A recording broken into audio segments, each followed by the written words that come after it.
Bonjour à tous. Je ne vous regarde pas quand je parle, je regarde bien la route. Si jamais ma caméra tombe, je ne fais rien du tout. Je suis complètement concentrée sur la route, mais je suis capable de réfléchir et de parler pendant que je regarde bien devant moi. Alors pourquoi est-ce que je fais cette vidéo? Oui, donc je dis à tout le monde qui a envie d'apprendre quelque chose, une langue ou autre chose, mais en fait, alors vous zappez cette vidéo parce que je ne vais pas du tout vous apprendre quelque chose, je vais simplement expliquer quelque chose. Pourquoi? Parce qu'il y a tellement de personnes qui m'ont demandé, et donc même dans ma propre famille, mes parents, etc., des personnes un peu plus âgées qui ne suivent pas tout sur les médias sociaux et dans les médias peut-être, m'ont demandé, mais c'est quoi ce mouvement woke? Donc W-O-K-E dont tout le monde parle, et le cancel culture, donc cette culture d'annulation, pardon. C'est vrai que ce sont deux termes forts à la mode. Donc woke et cancel culture. Et donc je vais essayer d'expliquer un tout petit peu. Je dois vous dire que c'est un sujet un peu délicat. C'est un peu délicat, donc je dois faire très très attention à la façon dont je l'explique, parce qu'il y a des implications politiques, socio-économiques, etc., etc. Donc je vais devoir faire très très attention à ce que je dis. Mais donc d'abord pour dire que woke, ça veut dire en français éveillé, quelqu'un qui est éveillé, qui fait attention à certaines choses. Ben, il fait attention à quoi? Mais surtout aux injustices sociales. Et donc, tout ce qu'on peut mettre sous ce dénumérateur, mais je vais vous expliquer un peu plus après. C'est quoi le cancel culture? Donc, c'est cette culture d'annulation. Et ça veut dire quoi? C'est que, en fait, donc, si on estime que quelqu'un a fait quelque chose qu'il ne devrait pas faire, souvent même parfois avant d'avoir un procès au tribunal, ben, il peut déjà perdre tout son travail, tout son boulot, toute sa crédibilité. Les acteurs qui parfois n'ont plus de rôle, ne sont plus demandés. Voilà, donc ça c'est une chose, ça c'est ce dont on parle énormément aujourd'hui et que je vais essayer d'expliquer un tout petit peu. Donc j'ai déjà expliqué un tout petit peu ce que c'est. Comment est-ce que tout ça a débuté? Ben, moi, je pense franchement que le tout début était ce mouvement aux États-Unis, Black Lives Matter. Donc la vie des personnes noires a une importance aussi. Hein, matter, ça veut dire ont une importance, compte aussi. Donc ça, c'était contre les injustices policières envers des personnes de couleur. Et je pense que ça a commencé avec ce garçon qui a été tué alors qu'il n'avait rien fait, mais la police l'a simplement étouffé alors qu'il disait « j'étouffe, je ne sais plus respirer ». Mais la police n'a pas tenu compte de ça. Et donc, c'est un mouvement contre le racisme. Je pense que ça a commencé par ça.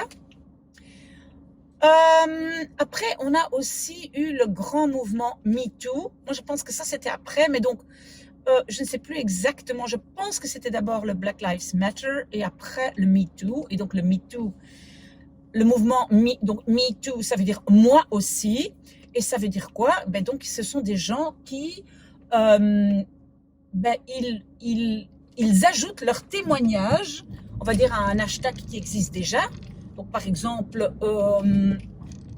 j'ai été violée par un tel, et puis moi aussi.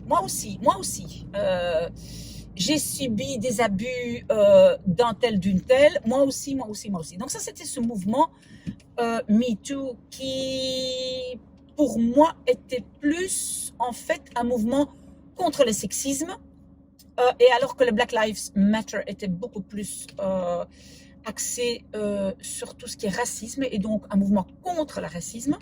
Donc ça, c'est comment ça a commencé, et je pense qu'aujourd'hui, le mouvement est encore beaucoup plus large. Donc c'est un mouvement, donc le fameux woke, le mouvement woke, c'est un mouvement contre les injustices, contre les inégalités, aussi pour les droits des minorités,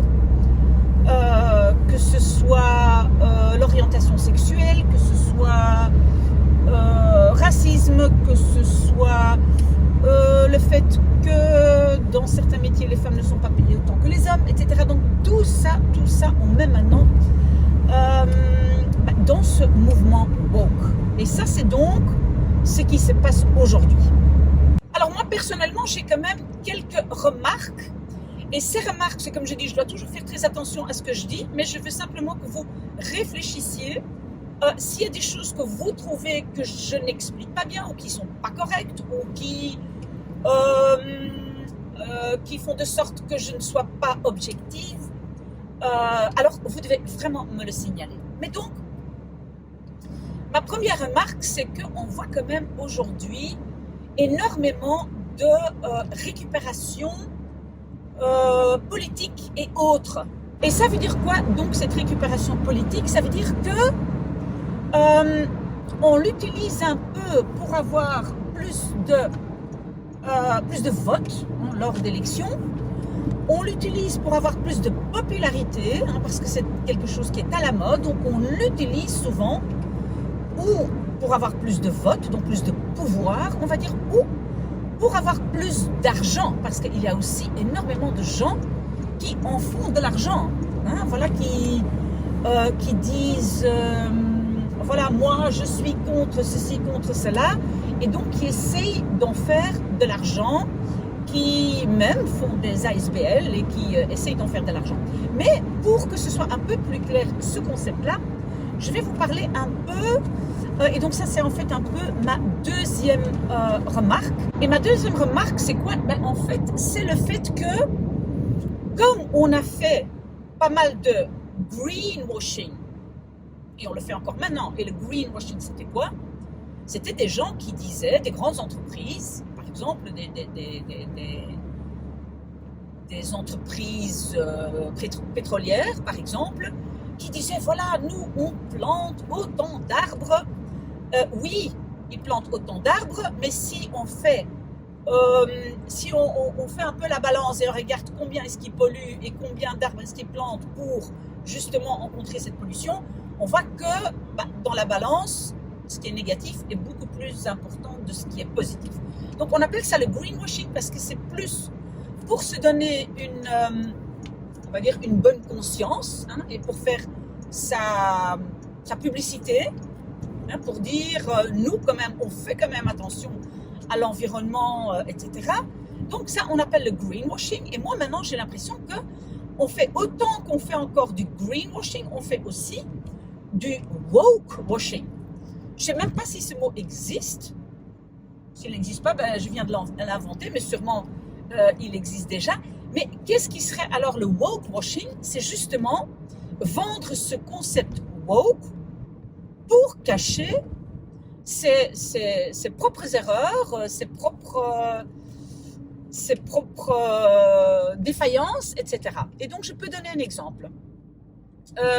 C'est fort à la mode des stars de cinéma ou d'autres, des princes, des princesses, etc., de parler du fait, oui, on doit faire absolument attention à l'écologie, à la terre.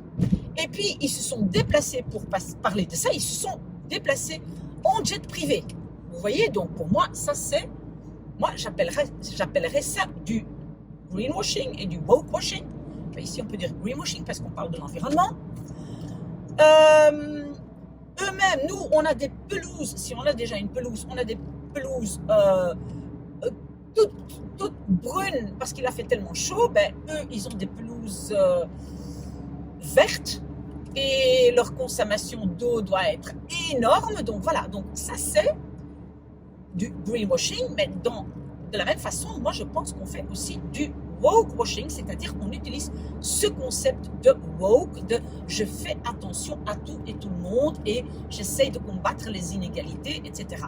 Et lié à ça, moi j'ai l'impression, et ça c'est un peu mon troisième point, que pour vendre ce concept de woke, il y a pas mal de gens qui se victimisent. Ils sont la victime, ils ont été victimes de quelque chose. Moi, je n'avais pas beaucoup d'argent et donc j'ai dû travailler pour payer mes études. Entre parenthèses, je pense qu'aujourd'hui, quasiment tout le monde doit travailler en même temps que de faire ses études, à part quelques exceptions. Moi, je n'étais pas très jolie quand j'étais petit ou petite, et alors on m'a harcelée tout le temps, etc. Donc voilà, cette victimisation, c'est quelque chose qu'on utilise justement pour faire un storytelling, pour raconter une histoire qui est une histoire woke. Pour dire, moi je n'étais pas acceptée parce que, par exemple, parce que je n'étais pas mince. Moi je n'étais pas acceptée parce que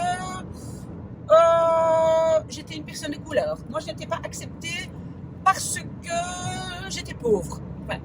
Et donc ces éléments-là sont utilisés énormément dans le storytelling. Et moi en fait, et là, j'espère que vous allez réagir si jamais vous avez une opinion là-dessus. Moi, personnellement, je dois dire que je rencontre en fait énormément de victimes. Et comme je vous ai dit, surtout là où est mon atelier à Bruxelles, je rencontre énormément de gens qui ont vraiment eu une vie très difficile, qui continuent à avoir une vie très difficile. J'essaye de leur parler. Déjà, c'est très très difficile de les mettre en confiance pour qu'ils expliquent à moi leur situation difficile. Ça prend déjà énormément de temps, des mois, parfois des années. Mais ces gens-là, quasiment toujours, ou quasiment jamais, je voulais dire, ne veulent parler de façon publique et ne veulent pas mettre tout ça justement ou dans les podcasts ou sur les médias sociaux ou dans les vidéos. Les vraies victimes souvent souffrent en silence et souffrent seules.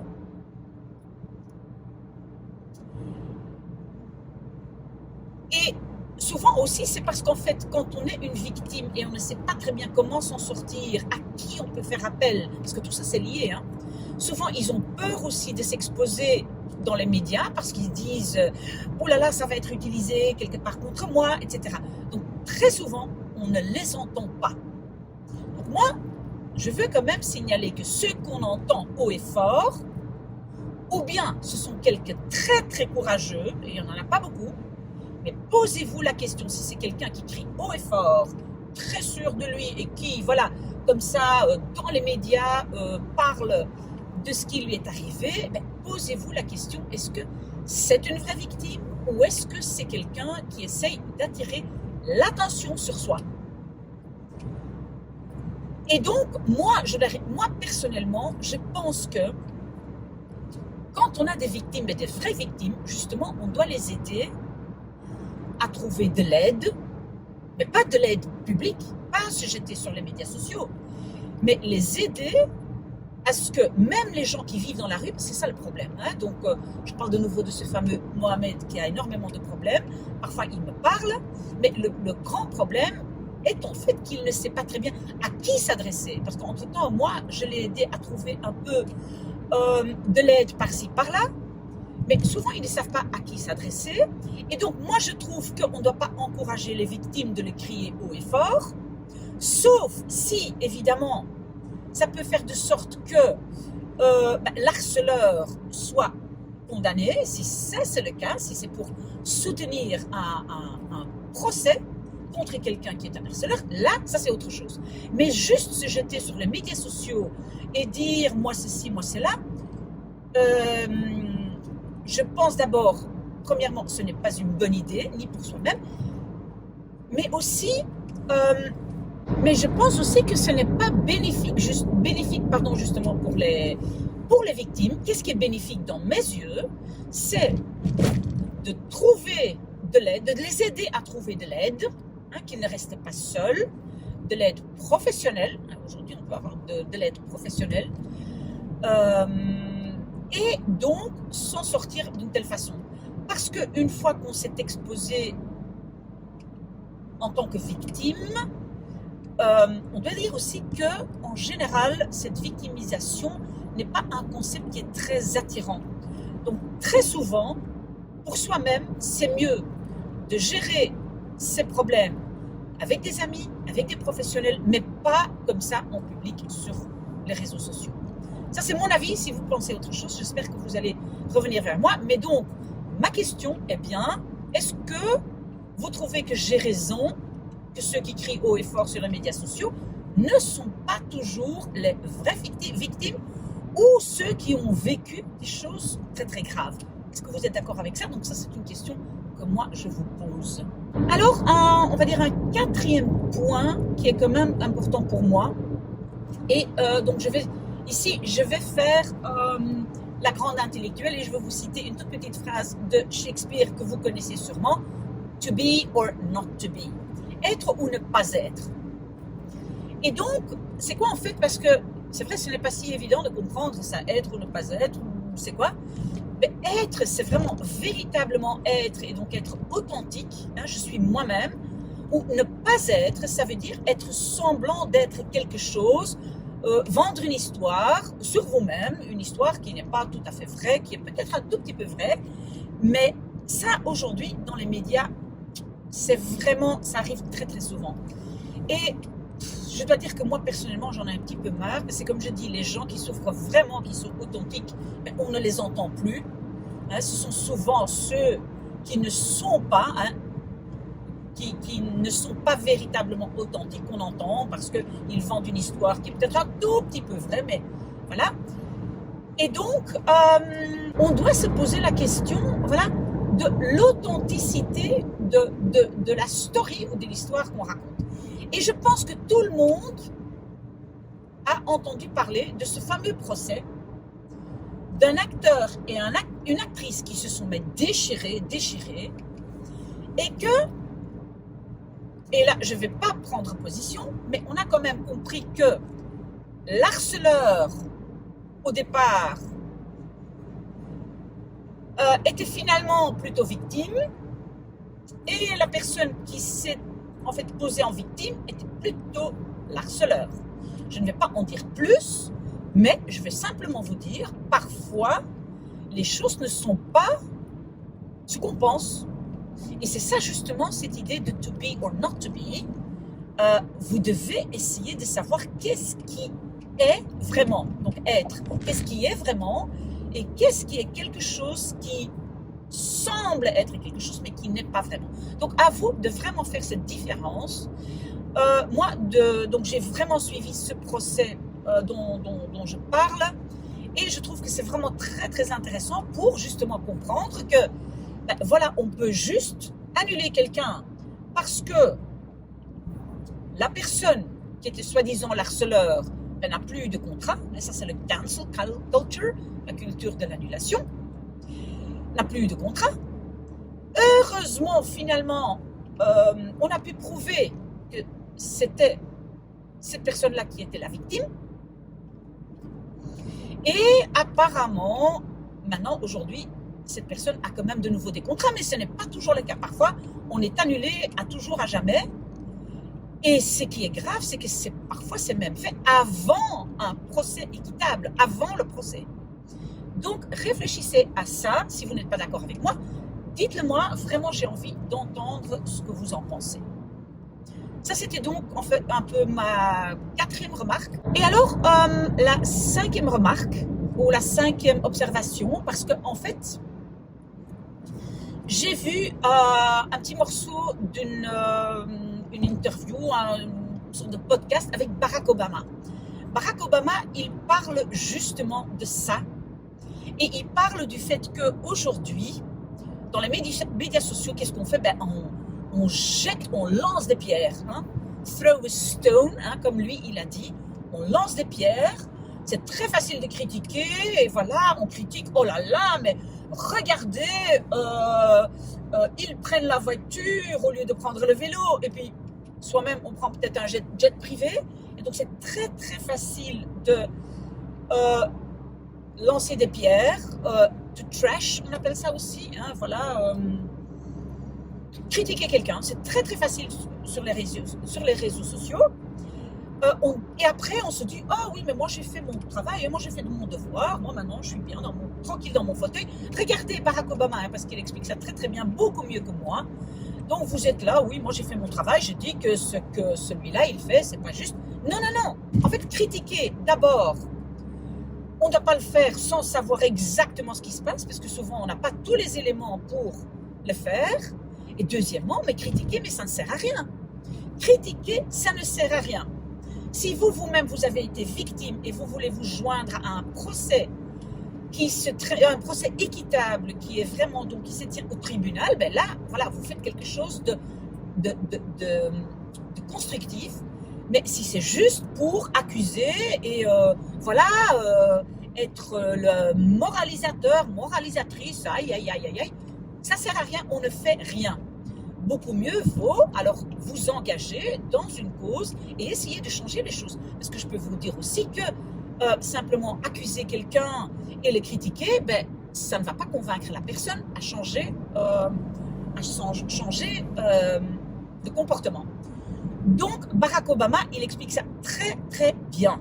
Il dit donc aussi dans cette interview, ben voilà, c'est trop facile juste de critiquer et vous n'obtenez rien. Donc, regardez vous-même cette interview. Si je la trouve, je la mets en dessous ici. Je mets le lien ici, le lien YouTube ici en dessous. Comme ça, vous pouvez regarder par vous-même. Mais réfléchissez à tout ça. Comme ça, voilà, vous pouvez revenir vers moi avec plein de commentaires. Je suis curieuse de savoir ce que vous en pensez. J'espère que j'ai expliqué un tout petit peu ce mouvement woke et le cancel culture, parce que je sais que même les personnes plus âgées de ma propre famille avaient difficile à comprendre ça. Donc, j'espère qu'on a compris un petit peu plus.